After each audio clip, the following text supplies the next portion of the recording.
Maharashtra today 24 news, सत्य परिस्थितीचा सविस्तर आढावा। निवडणुकीच्या तोंडावर संगमनेरमध्ये कोटी रुपये भरलेली बॅग सापडली। ते 1 कोटी रुपये कुणाचे? कारवाईने खळबळ।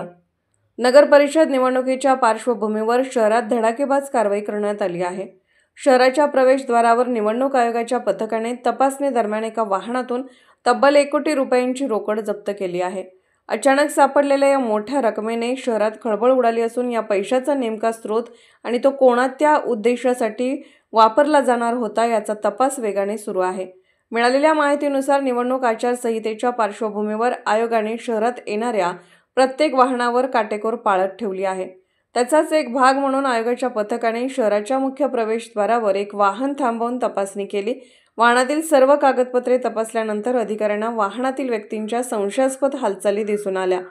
पुढील तपासात वाहनातून मोठी रोकड आढळताच पथकाने तात्काळ ती जप्त केली आणि संबंधित व्यक्तींना चौकशीसाठी ताब्यात घेतले।